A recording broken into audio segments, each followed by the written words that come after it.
The carnival was alive under the soft afternoon sun. Children ran with cotton candy, music drifted through the air, and laughter painted the fairgrounds.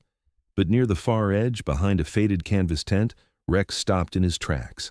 Jack followed, and what they found was heartbreaking. A little girl, no older than 5, her leg bound with a metal brace, clinging to a broken crutch, sat alone in the dirt.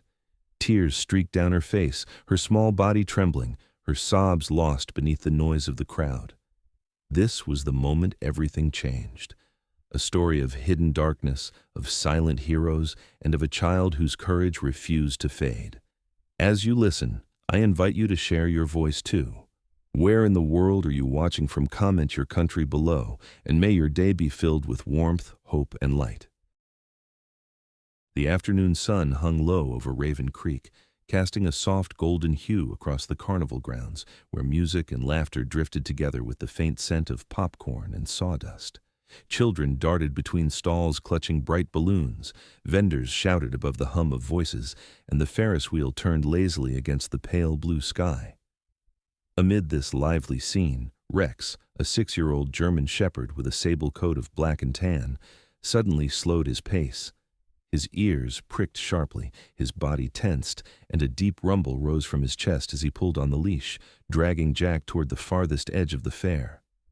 Jack's instincts sharpened instantly, the old soldier's calm but wary composure replacing the casual ease of moments before. Beyond the rows of tents painted with bright colors and fading murals, there was one old canvas shelter leaning tiredly against its poles, half forgotten by the crowd. Rex stopped there, nose twitching, body rigid. Jack followed the line of the dog's gaze, then crouched to sweep the canvas aside. What he saw froze him. On the hard ground, half hidden in the shadows, sat a child no more than 5 years old. She was small and thin, her hair tangled and streaked with dirt, her face pale beneath streaks of tears. Her right leg ended abruptly below the knee, replaced by a crude metal prosthetic scratched with use. One hand clutched a crutch far too heavy for her tiny frame, while the other arm trembled against her chest. Emily, though Jack did not yet know her name, was shaking violently, her clothes torn and stained with dust and something darker. Blue and purple bruises mottled her thin arms and shoulders, a silent testament to whatever cruelty she had endured. She kept her head bowed, flinching even at the faint rustle of the canvas above her, as though the world itself were a threat too large to face. Rex, sensitive to fear and pain, lowered himself slowly to the ground, letting out a quiet breath, his amber eyes fixed softly on the child. His calm presence steadied the air around them, and in that moment Jack did not speak, choosing instead to let the silence settle until the girl's trembling subsided enough for her to move. Her small fingers reached down, scratching weakly at the dirt beneath her. The lines she carved were jagged, hesitant yet intentional. Jack leaned closer and realized she was not scribbling at random. There was the rough outline of a square, the uneven shape of bars like a cage, and beside it, a set of crude zigzag marks that resembled jagged teeth. For a moment, Jack's stomach turned. The images summoned memories he thought long buried, cages used in war zones, makeshift prisons where terrified civilians were kept, and the distorted grins of men who profited from pain. He inhaled slowly, steadying himself, knowing that whatever story this child carried, it was written not in words but in these fragile sketches pressed into the earth. As she drew, her body curled, tighter, and Jack noticed something clutched close to her chest, a tattered jacket, far too large for her frame, its fabric torn and fraying.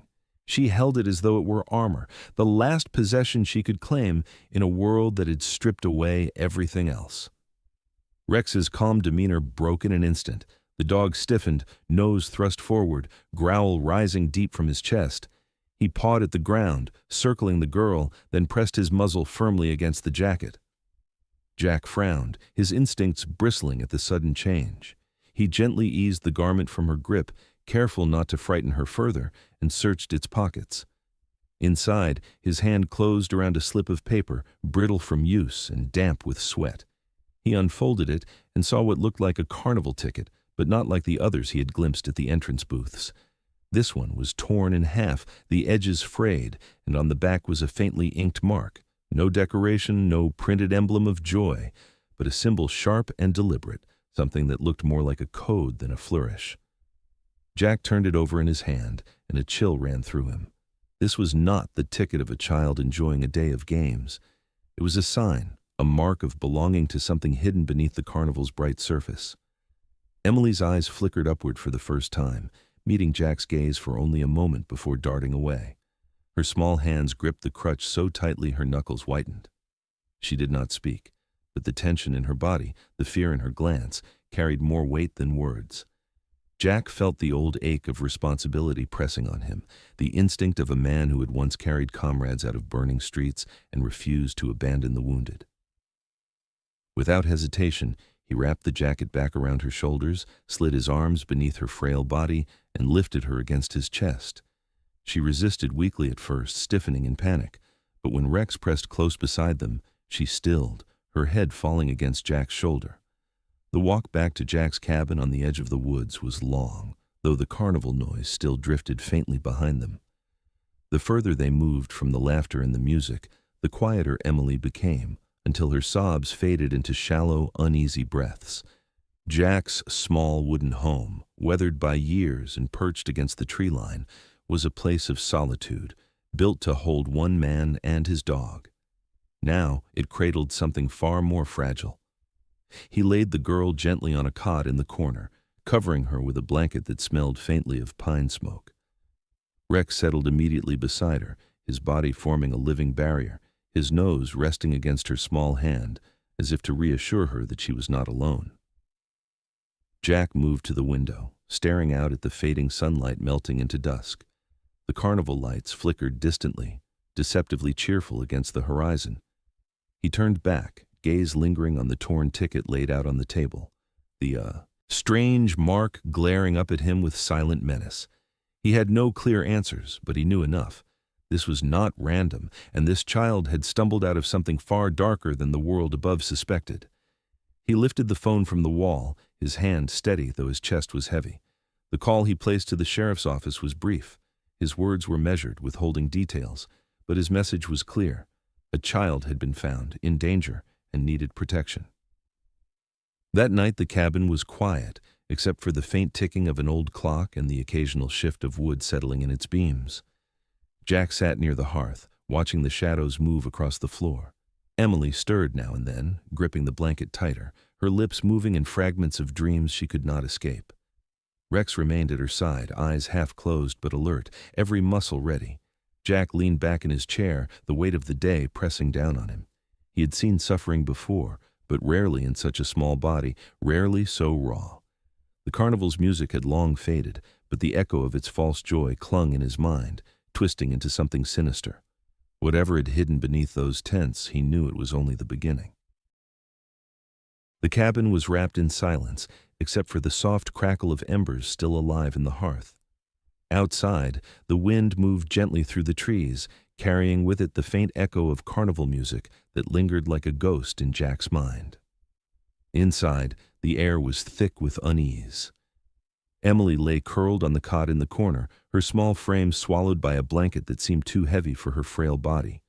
She kept her eyes fixed on Rex, the German shepherd, never straying from her side. Every time the timbers creaked or the clock clicked too loudly, her body jolted, her fingers clutching the fabric as though bracing for an unseen blow. Jack sat at the rough-hewn table with a notepad before him, his hand tracing out the details he could recall.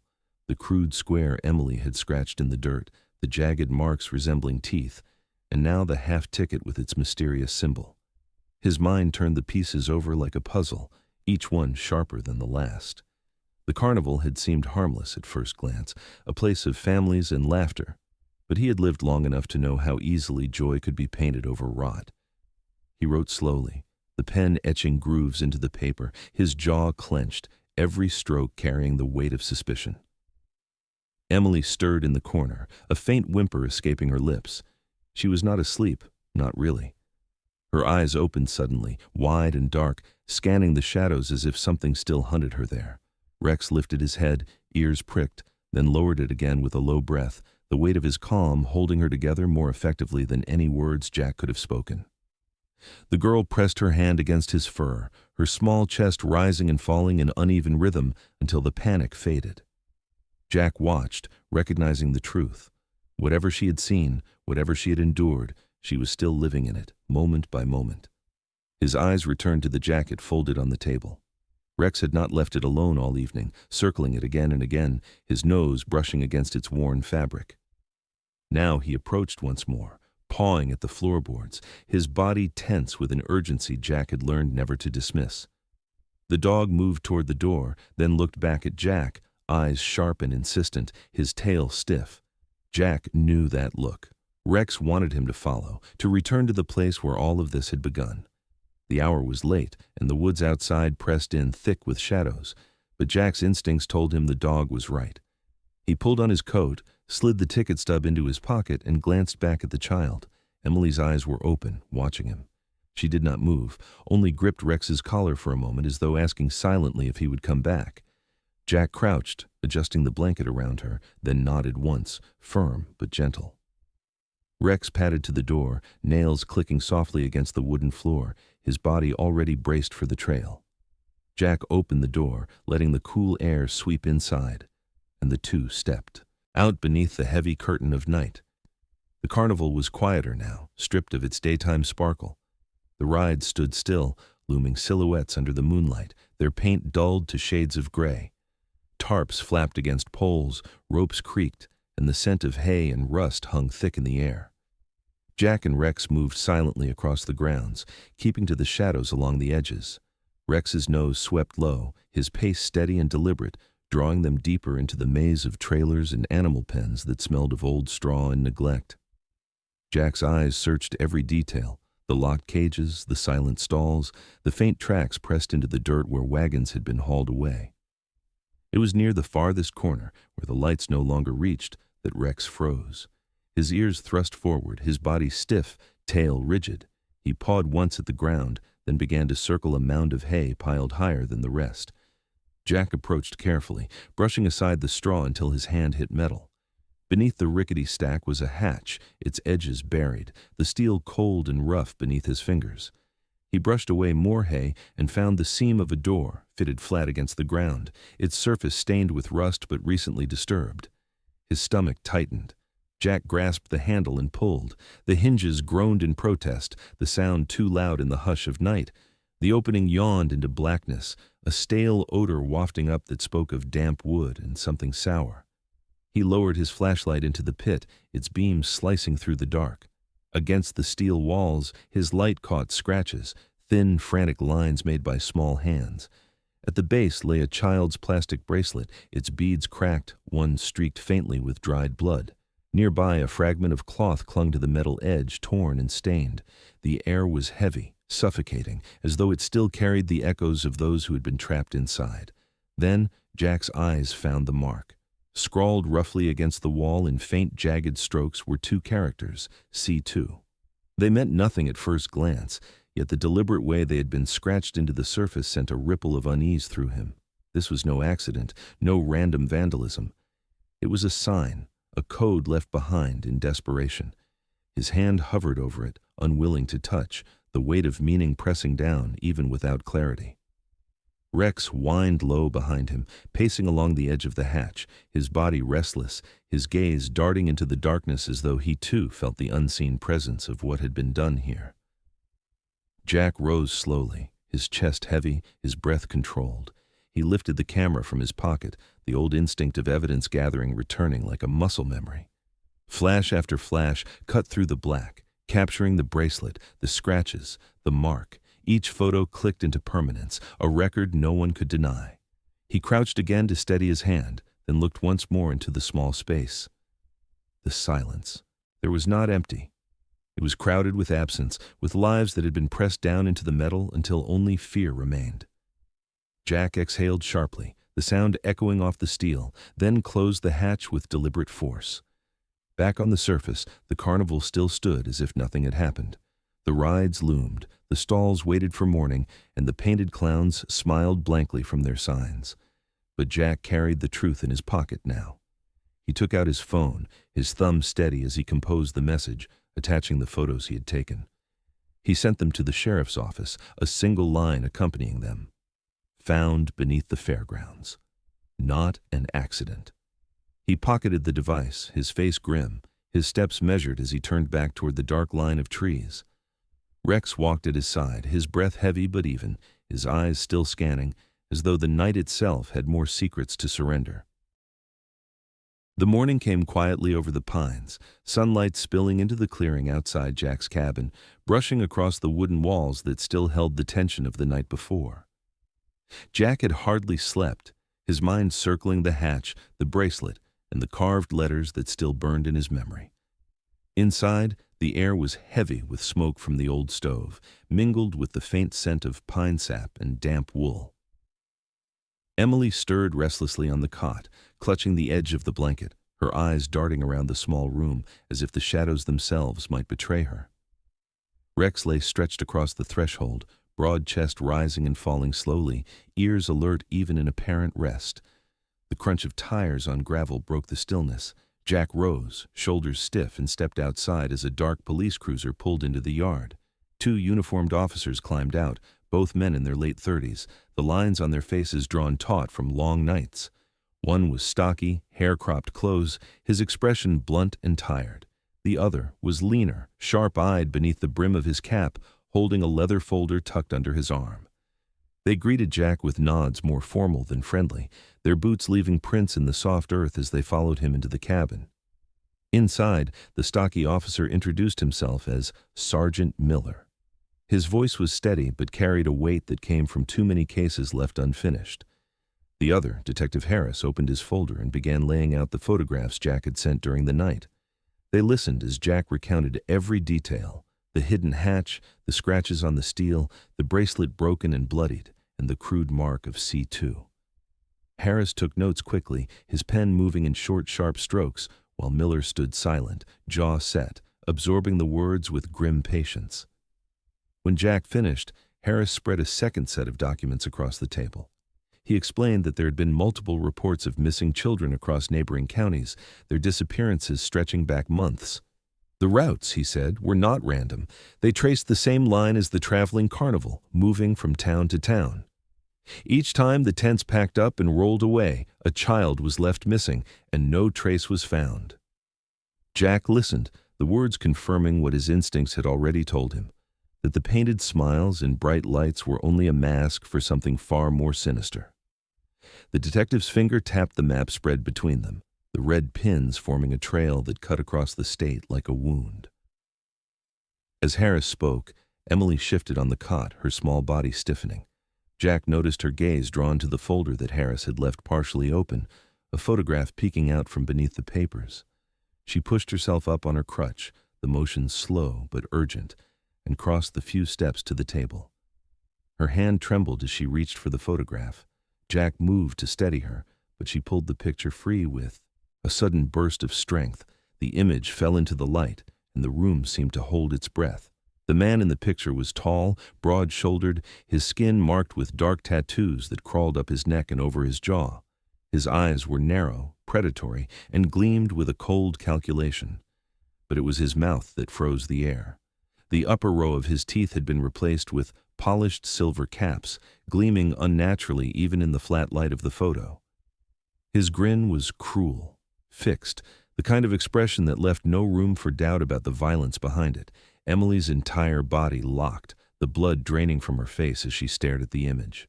Her crutch clattered to the floor as both hands rose instinctively to her chest, fingers clawing at the fabric of her shirt. Her breathing grew shallow, rapid, her eyes wide with a fear too old for a child so young.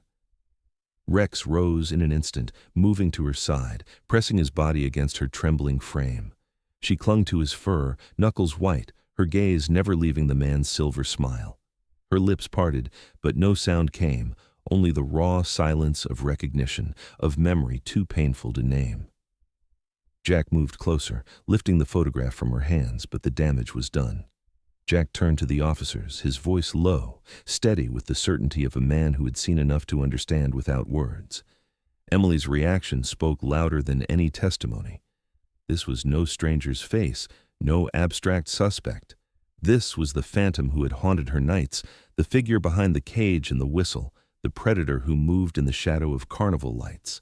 Jack's jaw tightened, the soldier in him recognizing the enemy even before the law confirmed it.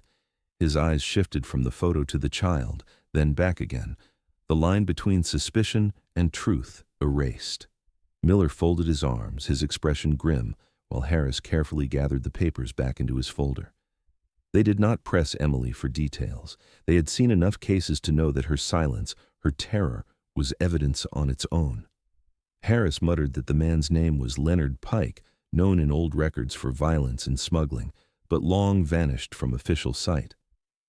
Jack listened, his mind racing, the name sliding into place like the final piece of a dark puzzle. Rex growled low, the sound vibrating through the floorboards, as if echoing the tension that filled the room. The officers prepared to leave, promising to escalate the case, to cross-check the evidence with missing child reports and carnival permits.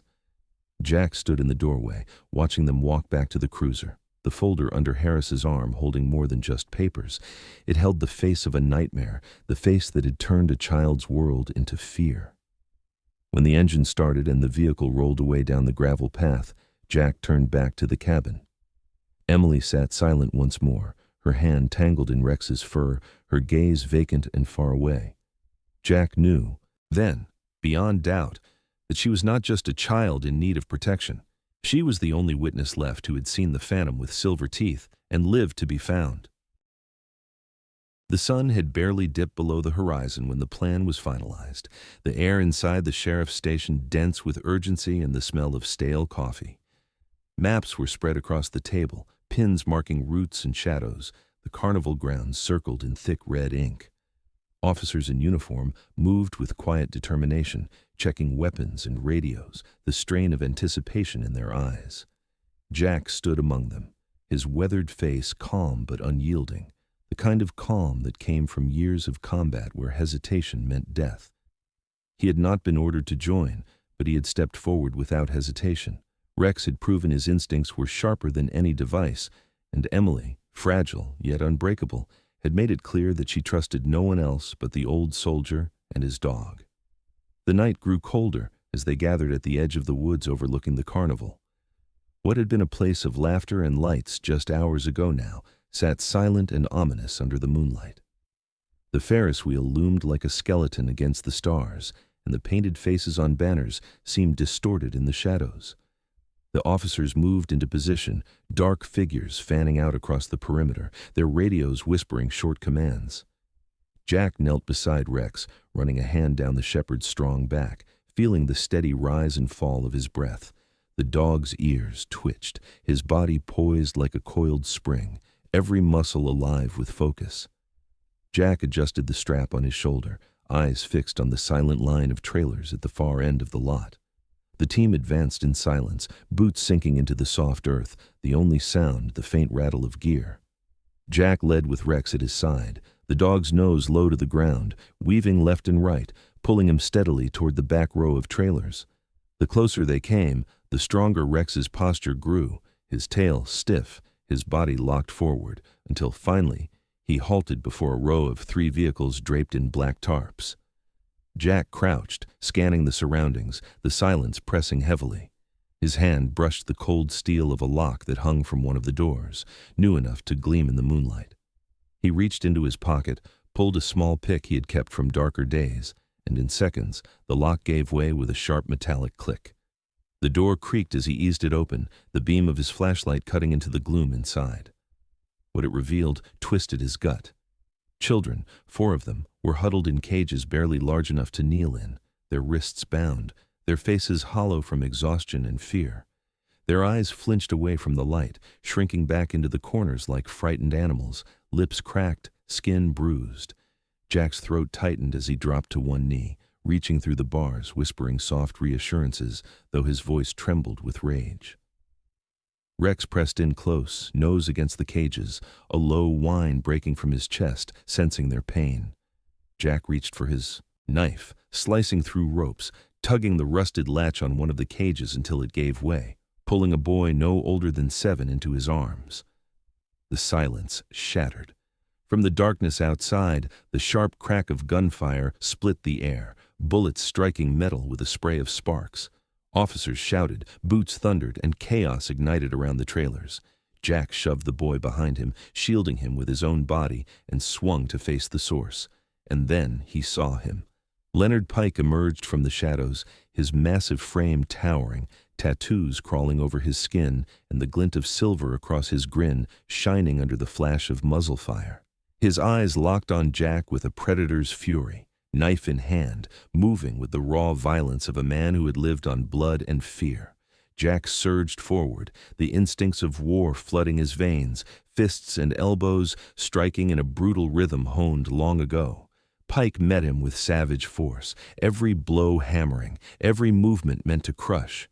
The two collided against the side of a trailer, fists cracking bone, steel scraping sparks as the knife glanced off Jack's sleeve. Jack's strength carried him for moments, his strikes precise, but Pike's ferocity was overwhelming, his size and rage pressing the veteran back step by step. Rex lunged at Pike's leg, teeth snapping, pulling him off balance, buying Jack precious seconds. Jack drove his shoulder into the man's chest, sending them both crashing into the dirt, the knife flashing in the dark. Pike's roar split the air as he raised the blade high, his silver teeth bared in a monstrous grin. Jack rolled, struggling beneath the weight, his muscles straining as the edge of steel hovered inches from his throat. The world slowed in that instant, every breath a countdown, every second stretched thin. And then the night erupted with sound. Sirens screamed from every direction, red and blue lights flooding the lot, engines roaring as cruisers tore into the grounds. Officers stormed from the shadows, rifles raised, voices booming commands. Pike twisted, furious, but the tide had turned. The weight lifted as Miller and two others barreled into Pike, slamming him to the ground with crushing force. His knife spun away, clattering across the gravel. Jack staggered to his feet, chest heaving, as officers pinned Pike's arms behind his back, cuffs biting into tattooed skin. His head snapped up, and the silver gleam of his teeth flashed in the glow of flashlight beams, his sneer feral even in defeat. Rex stood at Jack's side, lips curled, hackles high, eyes locked on the man who had haunted the shadows. The phantom had been caught, dragged into the light, his power stripped beneath the weight of steel and justice. As Pike was hauled to his feet and shoved toward the cruisers, the officers turned their attention to the trailers. Doors swung open, locks shattered, and children were pulled into waiting arms. Blankets were wrapped around frail shoulders, voices soothed their cries, flashlights guiding them out of the darkness. Jack stepped back into the first trailer, lifting another small girl into his arms, her body feather-light against his chest. The boy he had pulled free clung to his sleeve, refusing to let go. Rex stayed close, pressing his nose against the children, his calm presence breaking through their fear in ways words could not. At the edge of the lot, Emily appeared, her small form framed by the glow of headlights. She moved slowly, crutch under one arm, her metal prosthetic gleaming faintly with each step. Her face was pale but steady, her eyes fixed not on the man being dragged away, but on the children being carried into the open. She raised her hand, reaching toward them, her body trembling but her gesture clear. The children, wrapped in blankets, turned their hollow eyes toward her, and in that silent exchange there was a message more powerful than words. They were free. She had survived, and so had they. The nightmare had ended beneath the carnival lights. The raid had ended beneath the harsh glare of searchlights, children carried into the arms of waiting officers, and the phantom with silver teeth finally shackled and powerless. A month later, the echoes of that night still lingered, but the forest clearing where Jack's cabin stood had begun to breathe easier. The days had softened into spring, the mornings bright with mist and the slow warmth of sun spreading over the hills. The cabin smelled faintly of wood smoke and pine resin, its walls lined with the quiet resilience of those who had endured too much. Emily lived there now, her presence filling the space once reserved for solitude, her laughter fragile but real as it threaded its way through the silence that had once dominated the home. Every morning, as the dew clung to the grass and the air carried the song of sparrows, Jack walked with her across the ridge above the cabin. Emily moved carefully, her crutch tucked under one arm, her metal prosthetic gleaming as she stepped forward with determination. She stumbled at times, her balance still uncertain, but Rex was always beside her, his pace steady, his flank brushing hers in quiet support. She would reach down to stroke his head, and his amber eyes would lift to hers with patience that spoke louder than words. These walks became a ritual of healing, the child and the dog reclaiming a world that had once been taken from them. Inside the cabin, the wooden table bore a new mark of life. Crayons lay scattered across its surface, and sheets of paper curled at the edges with bright colors. Emily often sat for hours at the bench, her tongue caught between her teeth in concentration, her hand guiding color across the page. On one particular morning, she finished a drawing unlike the others. The page was filled with golden strokes, a field of sunflowers stretching wide, the stalks swaying beneath an endless sky. At the center, she had drawn Jack and Rex side by side, their forms childlike but unmistakable. In front of them, she scrawled a sign in uneven letters: "No more cages, only light." Jack returned from splitting firewood to find her bent over the table, her small shoulders tense as though she were carving truth into paper. He walked slowly to her side, resting a broad hand on the table, and studied the drawing without speaking. Emily looked up, her eyes uncertain, searching his face for approval. Jack smiled faintly, the lines on his face deepening, and carefully folded the picture. He slid it into the inside pocket of his worn shirt, close to his chest, his fingers pressing it there as if to keep the promise alive. Then he looked out through the window where the sun broke over the hills, his gaze carrying both the heaviness of memory and the lightness of survival. The town had not forgotten what had happened. The carnival grounds remained cordoned off, its broken rides and sagging tents dismantled by workers under the watch of deputies. Yet, in the heart of town, banners now spoke of resilience, of gratitude, of children returned to their families. The sheriff's office organized a ceremony on the courthouse steps. The mayor and local press gathered to honor those who had risked everything to bring the darkness into the open. Uniforms shone, speeches echoed, and medals gleamed in the morning light. Jack, however, was nowhere to be seen among the honored line. He had stood instead at the edge of the crowd, leaning quietly against a fence post, Rex sitting at his boots.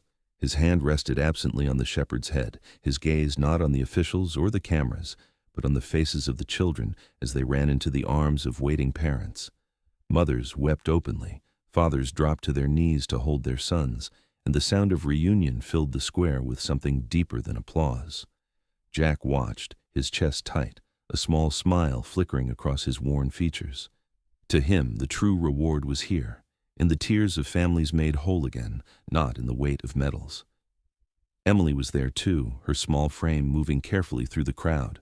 The crutch clicked against the stone steps, her metal prosthetic catching the sunlight. She moved slower than the others, but her eyes shone, her face lit with a gentle determination. Jack noticed her before anyone else, her hair brushed back neatly, her dress plain but clean, her smile timid yet strong. She reached his side, her free hand brushing his sleeve, her eyes lifting to meet his in quiet acknowledgement. She had no words, but her presence alone carried them. Together they stood as the ceremony wound down, the applause fading, the cameras packing away. Emily shifted closer, leaning lightly against her crutch, then offered him a small smile that seemed older than her years. Jack placed his hand on her shoulder, steady and reassuring, while Rex shifted to sit between them, his ears flicking as if attuned to their unspoken bond. Around them the crowd dispersed, voices rising in cheer, but for the three of them, silence was enough. It said what no speech could. Heroes did not always stand on stages. Sometimes they stood apart, watching quietly, carrying light where no one else dared to go. Back at the cabin that evening, the quiet returned.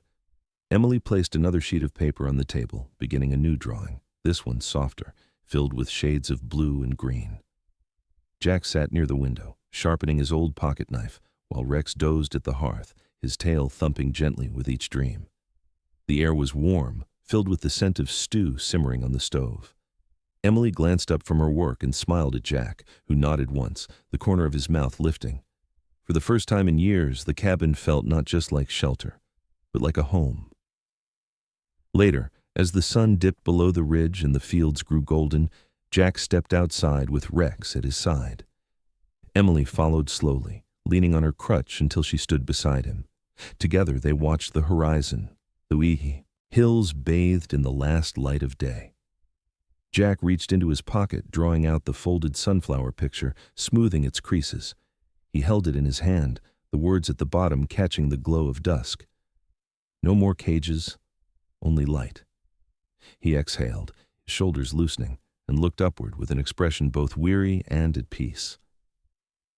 Emily turned her face toward him, her smile soft but sure, and Jack returned it, his eyes glistening with something unspoken. Rex leaned into his leg, tail swaying, his amber eyes bright against the fading sky. The cabin stood behind them, the world stretched wide before them, and in that moment the truth settled like the evening air. Heroes did not always seek recognition, nor did they require it. Sometimes the greatest victory was not the defeat of an enemy, but the quiet promise that those once broken could stand again in the light. In the end, this story is not only about darkness and rescue, but about the quiet strength that comes from loyalty and compassion. Rex, the faithful German shepherd, reminds us that even in the face of fear, love can guide the way. And Jack's silent sacrifice shows us that true heroes do not always wear medals or stand in the spotlight. They carry the burden quietly, so others may walk free. Emily's smile, fragile yet filled with hope, is proof that kindness and courage can heal even the deepest wounds. If this story touched your heart, share it with someone who needs hope today. Leave a comment with your thoughts, subscribe to the channel to join us for more stories of silent heroes, and may God bless each of you watching.